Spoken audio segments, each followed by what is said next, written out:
The Earth base stood quiet in the cold wind, hidden in the mountains. Commander Jace leaned on the railing, watching the stars. He had heard the rumors. But now it was Reland alien ship was landing on Earth, and she was inside it, not just any alien, but the most beautiful and skilled diplomat from the Zalar Empire. People said she could win wars without a single weapon just by using her charm. The ship came down slow and silent. Silver like moonlight, its design was smooth. Elegant, not made for war, but for attention. The ramp opened with a hiss, and she stepped out. Everyone turned to look. Even the soldiers who were trained not to. She walked with grace, her long hair glowing like silver fire under the lights. Her dress shimmered like water, and her eyes deep violet locked with Jace's. Her name was Valera, and she smiled. Soft and slow, like she had already won. "Commander Jace," she said, her voice calm and smooth. "I bring greetings from the Zalari High Council." Jace gave a small nod, but didn't smile. He had been warned, and he had studied her file. She was beautiful, yes, but dangerous, not with weapons, but with words, with emotions. With calculated looks that made leaders forget their duties. "Welcome to Earth," Jace said. "You'll be our guest during these talks." Her eyes didn't blink. "I am honored to stay under your protection," as they walked side by side into the base. Everyone whispered. Even the highest officers were unsure if bringing her here was safe. But the council had ordered Itter needed peace with the Zalari, and she was the one sent to offer it. Inside, Valera's room was ready. Filled with earth comforts and neutral colors, she looked around, almost amused. Like she had done this 100 times before, but her eyes always returned to Jace. Watching him, studying him, I was told humans are stubborn, she said suddenly, her voice like silk. Jace raised an eyebrow. And I was told Zalari diplomats never speak without purpose. She smiled again, this time with a hint of respect. "Then I'll say nothing more for now. Later."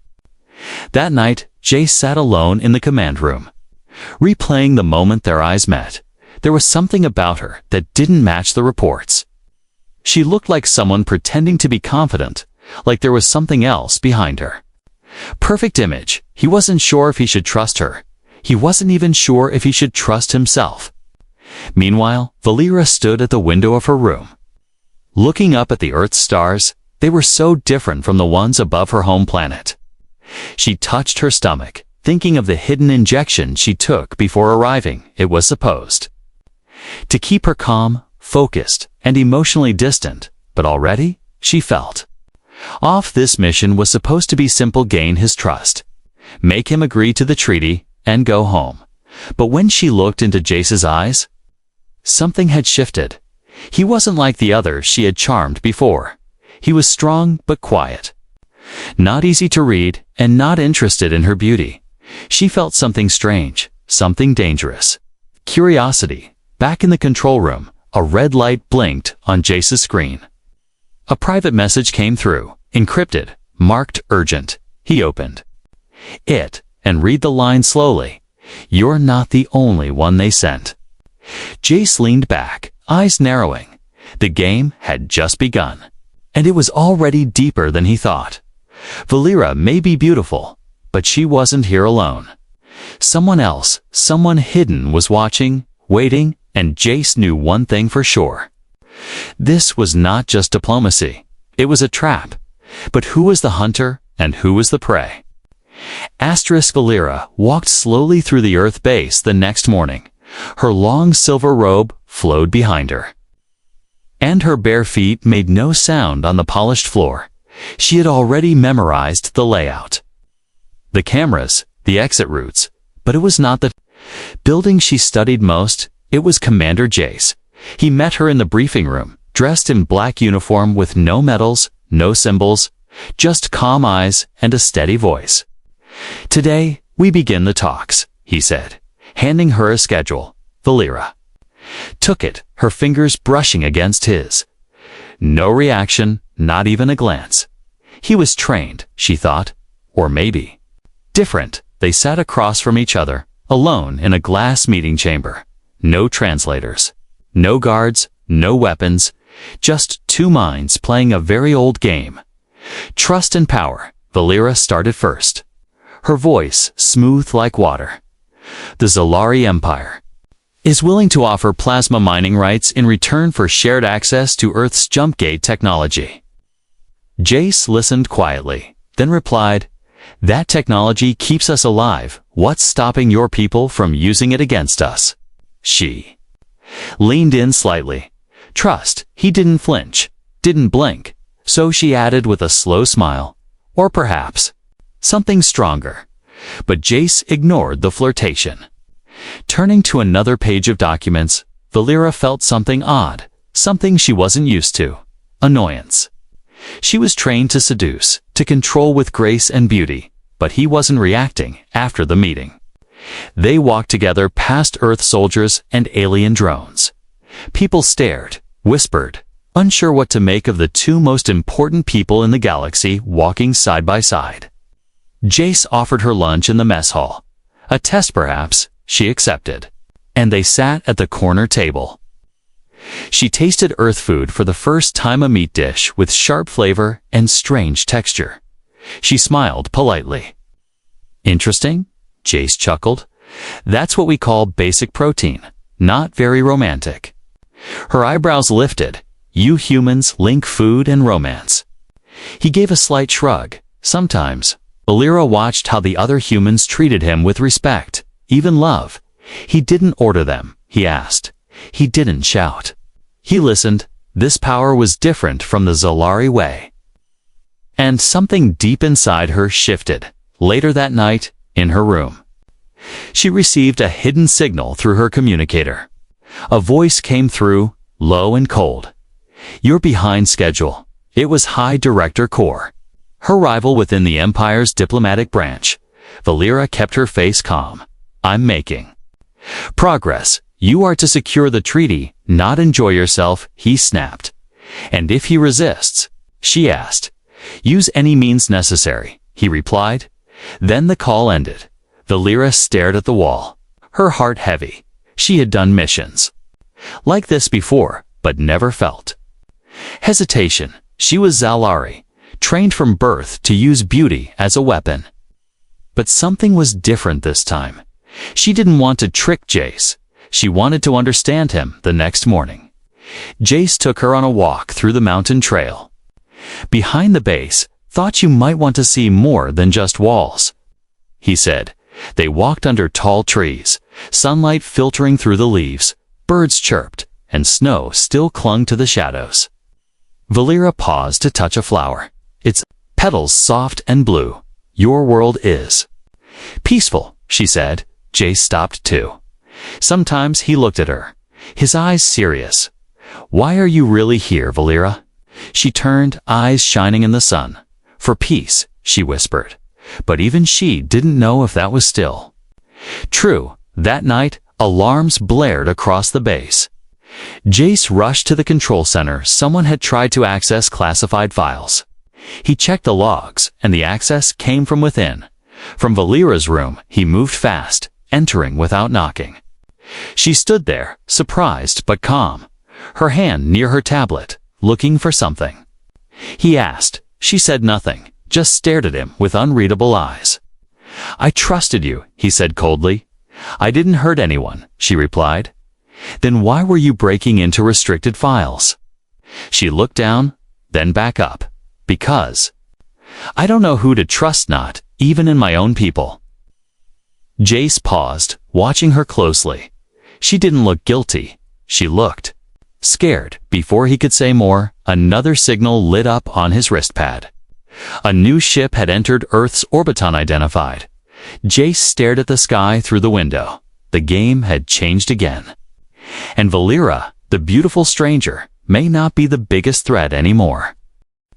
The new ship in Earth's orbit had no known signal. Its engines were silent. Weapons hidden, identity unknown. But Jace had a feeling it wasn't here for peace, and Valera might already know more than she said. She stood beside him in the command room. her face unreadable as red alerts blinked. "I don't recognize the ship," she whispered. But something in her voice trembled. Jace watched her closely. Then, "We'll find out together within hours." Jace ordered a small shuttle to investigate a signal beacon dropped from orbit. A strange pulse was coming from the edge of the forest, far from the main base. He didn't trust anyone else to go not. After what happened the night before. So he brought Valera with him. The ride was quiet. Just the hum of the shuttle and the growing tension between them. Outside, night had already fallen, and the stars sparkled above the snow-covered trees. Valera stared at them, lost in thought. "Your stars. They feel closer than mine," she said softly. Jace didn't answer. His mind on the mission, the shuttle landed in a wide clearing, deep in the forest. No lights, no sound, just wind and snow. They stepped out together. Scanning the area with handheld devices, Valera's skin glowed faintly in the cold. But she didn't complain. Suddenly, a strong wind swept through the trees. And the shuttle's systems blinked out. "EMP pulse," Jace muttered. "They don't want us leaving, Valera." Turned to him, eyes wide. "We're stranded. Until I fix the power." "Yes," Jace said calmly. They had no choice but to seek shelter. A nearby cave offered cover from the wind. And Jace quickly lit a heat pack. The small flame glowed orange, casting shadows on the rock walls. They sat close, not by choice, but by need. For a while, neither spoke. Then Valera broke the silence. "You still don't trust me," Jace looked at her. "Would you?" She gave a sad smile. "No." She pulled her knees close, wrapping the edge of her robe around her. "I wasn't born to be a diplomat," she said quietly. "I was chosen for how I looked, how I could smile, how I could make leaders forget." War Jace didn't respond, just listened. "When I was 10, they made me train for seduction, politics, manipulation," she continued. "They called it service to the Empire." She looked at him, eyes shining in the dim light. "I used to believe in that." Jace leaned back against the rock wall. "And now?" She hesitated, then whispered, "Now I'm not sure what I believe." Outside, the wind howled through the trees like a ghost, but inside the cave, the silence between them felt heavier than any storm. Valera turned toward him again. "Why didn't you ever ask for more?" she asked. "What do you mean?" "Most men I meet, they ask, they flirt, they want me. You didn't." Jace looked into her eyes, his voice steady. "Because I don't want something that's being forced. If it's not real, I don't want it." That answer made her chest tighten. She wasn't used to kindness that didn't have strings attached, and it scared her more than any threat from home. She reached out slowly, her fingers brushing his hand. He didn't pull away. Their hands stayed there, just touching, not claiming, not demanding, just being. Time passed, and the stars above moved across the sky. Jace eventually stood and stepped out to check the shuttle's systems. The power core was still fried, but he found a hidden transmitter beacon lodged under the hull. A tracker. He pulled it free and crushed it in his hand. When he returned to the cave, Valera looked up. "You found something," he nodded. "They wanted to follow us." "Then they don't care about peace anymore," she said. "No," Jace replied. "They care about control." She leaned against him, tired, cold, and unsure of everything. For the first time in her life, Valera felt like a person, not a tool, not a symbol, just a woman in the dark, next to a man who saw her. And though she didn't understand it fully, she knew something had already changed between them. Something real, somewhere above, in the orbiting ship. Another figure watched the tracker's signal die, a shadowy figure with sharp eyes and colder intentions. He turned away from the screen, whispering to no one, "She's falling, just as planned." The snowstorm faded by morning, but the damage had already been done. Commander Jace and Valera returned to base with no clear answers. The shuttles. Power was restored only after Jace removed the hidden tracker. Still, his mind wasn't at ease. Who had planted the device, and why? Back at the command base, tension was growing. Valera noticed how the soldiers no longer met her eyes. The guards that once smiled now stood stiff as statues. And Jace was called into a private briefing without her. Something had changed, and she could feel it. She waited in her room, alone. Her communicator buzzed another encrypted message from her rival. "Hi, Director Core." She hesitated, then answered. "You've gone off mission," his cold voice said. "You were supposed to secure the treaty, not fall in love with the human." Valera's eyes narrowed. "I haven't failed." Core laughed quietly, then explained this. He sent a file. It was a forged report showing intimate photos of Valera and Jace in the cave, edited, enhanced, twisted into something that looked like betrayal. "You leaked this." She whispered in disbelief. "Earth Command now believes you compromised their leader." He said, "Your mission is finished." The call ended, and Valera's chest tightened with fear. She had played many games in her career, but now she was the one being played. Meanwhile, Jace stood in front of the Earth Security Council. Their faces were angry, their voices louder than usual. "You let her into our systems," one of them shouted.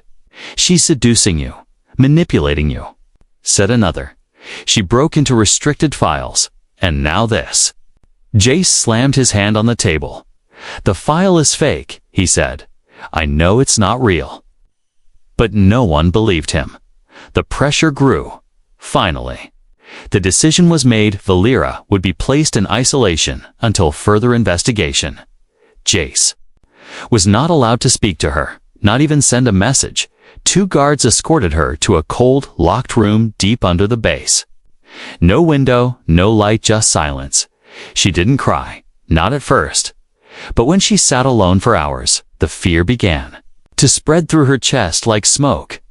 Everything was slipping away: her mission, her freedom, and maybe Jace. Then came a sharp pain in her body, sudden and strange. She fell to her knees, breathing hard. A medic arrived after an alert from her room. He checked her vitals, scanned her body, and then froze. "You're not sick," he whispered. Eyes wide, "You're pregnant." Valera stared at him in shock. "No," she said softly. "That's not possible." But the scan didn't lie. She had conceived during the night in the forest, something her species believed was impossible. With a human. But it had happened. The medic reported it to the higher officers, and within minutes. Jace was told. At first, he didn't believe it, but when he saw the scan data, he felt a strange silence inside him. Fear, not anger, just wait. He walked into the lower levels, ignoring warnings. Guards tried to stop him, but he pushed past them. He reached the isolation chamber, opened the door, and saw her sitting in the corner. Eyes red, body shaking. Valera looked up, and when she saw him, tears spilled from her eyes. "I didn't plan this," she whispered. "I know," Jace said gently, stepping closer. "I thought I could control everything," she said, "but now I don't even know who I am." He sat beside her without speaking. The silence was heavy, but warm. Valera leaned her head against his shoulder. "I thought I was sent to seduce you," she whispered. "But you? You saw me as a person." Jace placed his hand over hers. "I don't care about your orders," he said. "I care about you. And the child." That moment was real, and both of them knew it, but far away, on the orbiting Zellery ship. "Hi, Director." Core watched the footage. He smiled darkly. "Now Earth has no choice," he muttered. "They'll never allow the child to live." Back on Earth, Valera and Jace sat together in the darkness. Enemies above, doubts around them, but in the middle of all that danger, something new had begun. A life, a bond, and maybe a future. The base was quiet, too quiet. Rumors spread like wildfire about the alien diplomat. about the pregnancy, about the commander who broke protocol. Some called it betrayal, others called it something worse, but none of them knew the truth. Not. Yet Valera sat in a medical room now, no longer in isolation, but still surrounded by silence and distrust. Doctors scanned her every hour. Their eyes wide with confusion, they had never seen a human-Zalari hybrid before. They didn't even think it was possible. She watched the screen. Her hands gently placed on her stomach. A faint heartbeat echoed through the room. Steady, soft, and alive. It was real. She was carrying life, something unexpected. Something pure, and that life had come from something they didn't plan. Love, Commander Jace, stood on the other side of the glass. He had risked his position just to see her, to protect her. But now, even his power had limits. The council wanted answers. The people wanted punishment. He entered the room quietly. Valera looked up, her eyes tired but calm. "You came," she whispered. "I always will," he said, sitting beside her. "They want to take the child," she said, voice shaking. "I know," he replied, "but I won't let them. They say it's dangerous. It's not." He said firmly, "It's hope." Valera reached out and took his hand. "There's something else," she said slowly. "I didn't tell you before, because I didn't believe it myself." Jace leaned closer, listening. "My people believe in something," she continued. "A prophecy about a child born of two worlds, human and Zalari. They say that child would bring unity or destruction." Jace frowned. "You think it's this child?" "I don't know," Valera whispered. "But they will fear it. And they'll try to end it before it's born." At that moment, a soldier entered the room. Handing Jace a message, he read it quickly, then clenched his jaw. "The Zalari have sent another envoy ship," he said. "But this one isn't coming to talk." Valera's face paled. "It's core," Jace nodded. "And he's not coming for diplomacy." Outside, alarms began to flash. Earth's defense systems locked. Onto the incoming ship, a fleet of 3 cruisers approached, weapons active, warships, not diplomats. The council demanded immediate actions. Some wanted to surrender Valera. Others wanted her locked up again. But Jace stood in front of them, not as a soldier, but as a man protecting the only thing that still felt right. "You call her a threat," he said, his voice strong. "But she came here alone, with no army, no weapon, and no plan for war. You say her child is dangerous," he continued. "But I've seen more danger in fear and hatred than in any unborn life. If you hand her over," he warned, "you hand over everything Earth stands for." There was silence. Deep, uncomfortable silence. Then one voice spoke. "And if we don't?" "They'll attack," Jace said. "But I'll stand between them and this child. Even if I have to stand alone." Back in the medbay, Valera looked up at the stars. She could feel the fear building again. But this time, she wasn't alone. She had someone willing to fight for her, not as a soldier, not as a mission, but as a man. Suddenly, the door opened. An old woman entered. Earth's science director, someone who rarely left her lab. She walked over, looked at the scan, and then at Valera. "I've seen a lot of strange things," she said, "but this child, it's not a threat, it's a miracle." Valera blinked. "You believe that?" The old woman nodded. "Yes, and I'll testify before the council." She paused, then smiled gently. "You're not just carrying a child, you're carrying change." Jace returned moments later, standing tall and calm. "I've called for a full diplomatic tribunal," he said. "Earth and Zalari leaders together.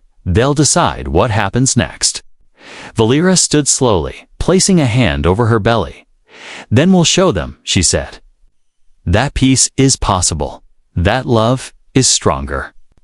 Then fear. Outside, the enemy fleet drew closer. The sky grew darker, the tension higher. But inside the base, 2 hearts beat as one, and the truth could no longer be hidden. The sky above Earth darkened as the Zalrai fleet moved into low orbit. 3 massive ships floated like silent giants, armed and waiting. Down on the surface, the base trembled with rising tension. Everyone knew the truth. Now this was no longer a diplomatic visit. It was a threat. Valera stood beside Jace in the control tower, her hand resting gently on her belly. Inside her, the unborn child grew stronger. But outside, the world was preparing for war. The council was split. Some demanded surrender. Others wanted to fight. But Jace stood firm in the middle, calm and focused. "We don't need to choose war or surrender," he said. "There's a third path. Stand our ground, but speak the truth." Valera knew Kor would never agree to peace. He hated humans, hated change, hated anything that wasn't part of the Zalari order. But she also knew something else. He was afraid of her, afraid of the child. Later that day, a hologram of Kor appeared in the war room. He wore a cold smile, his eyes filled with disgust. "Commander Jace," he said, "you have taken what was never meant to be yours. You will return the diplomat's hand, the abomination she carries, immediately." Jace stepped forward. "You have no right to make demands here. That child is not an abomination. It is a sign that our people can finally understand one another." Kor laughed bitterly. "Understand? You think this hybrid will bring unity? No, human, it will bring chaos. We have seen the prophecy," he continued. "That child brings change. Change is war." Valera stepped beside Jace, her voice clear and calm. "Then I choose war if it means a future worth fighting for." Kor's smile vanished. "You speak like a traitor." He growled. "I speak like a mother," she replied. And the feed cut out. Moments later, the sky lit up. Warning flares, missile locks, defensive shields powering up. Earth's forces prepared for the worst, but Jace had a final card to play. He sent a direct message to the Zalari Queen herself. Bypassing all military channels. It was risky, illegal even, but it was their only hope. He told the truth, every part of it. How Valera came for peace, how the child was real. How Kor had twisted the mission into a personal war.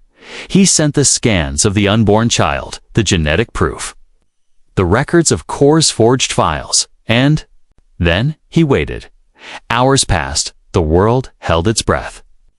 Valera sat alone in her quarters, holding a small blanket Jace had given her. Not for warmth, but for comfort. Her heart beat fast, her mind full of fear and hope. Would her people listen? Would the Queen care? Suddenly, alarms rang again, but this time, it wasn't an attack. A new ship entered orbit, smaller, golden in color, with royal markings. It was her, the Zalari Queen. She demanded to land immediately. Alone, Jace and Valera met her in the landing bay.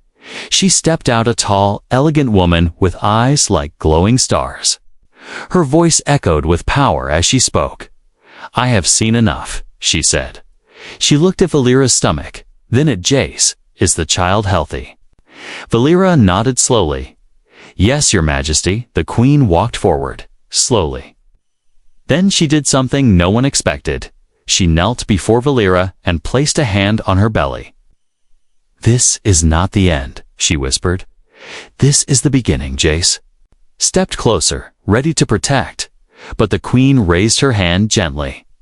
"I was told to fear this child," she said, "but now that I see it, I understand. This is the bridge between our worlds, far above." Kor's ships began to retreat as the Queen's signal spread across the galaxy.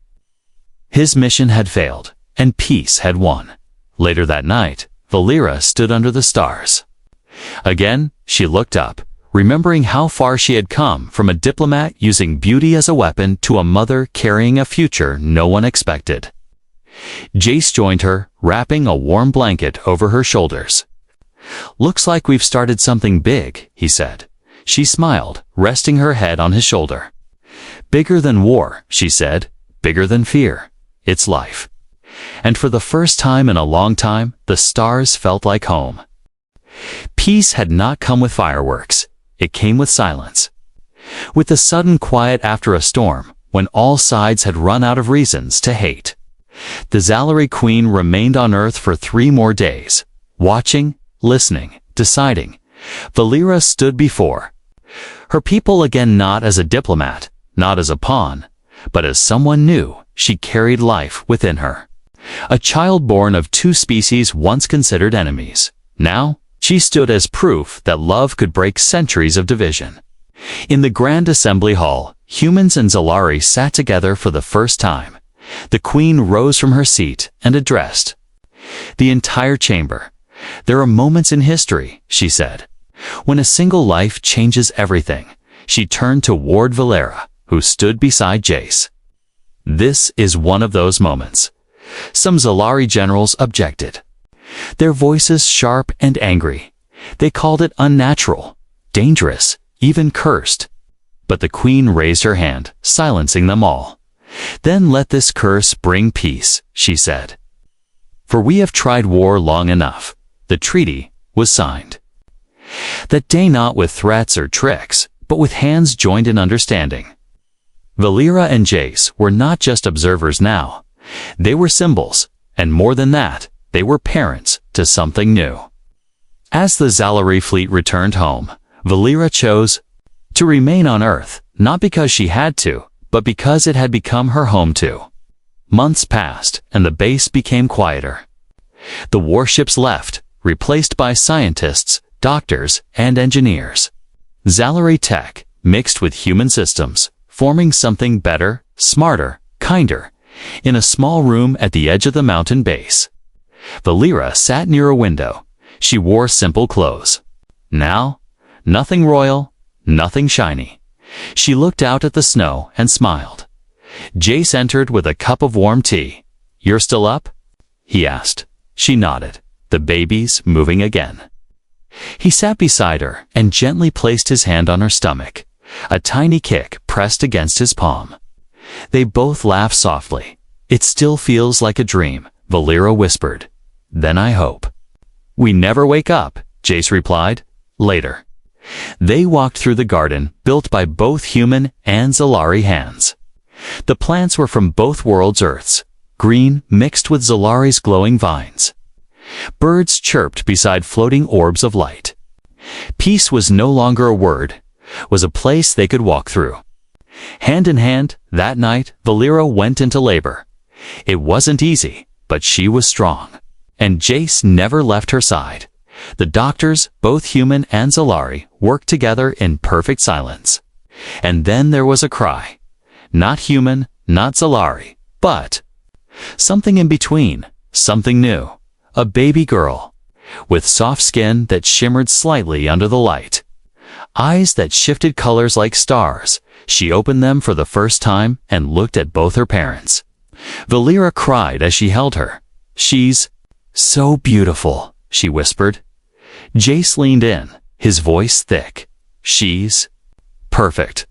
The news spread across both worlds. Some celebrated, some feared, but no one could ignore it. The child had been born, and the galaxy had changed. The Zalari Queen sent a message. Her face softer than before. "She is the bridge." She said, "Protect her, and you protect the future." Years passed, the girl named Elaru up fast. She ran through the base like she owned it, asking questions no one could answer. She laughed like wind and sang songs that didn't exist in any one language. And everywhere she went, people smiled because she reminded them of what they almost lost and what they found instead. One day, as the sun set behind the mountains, Jace and Valera sat on the balcony watching Alara play in the garden. "She doesn't know how rare she is," Valera said. "That's good." Jace replied, "Let her grow up free." Valera leaned her head on his shoulder. "You changed me," she whispered. "You saved me." He smiled. "You were never the enemy, you were the beginning." They sat in silence as the stars appeared above them and far beyond. Two worlds once divided by fear now shared that same sky, and a child born of love not war was the reason why.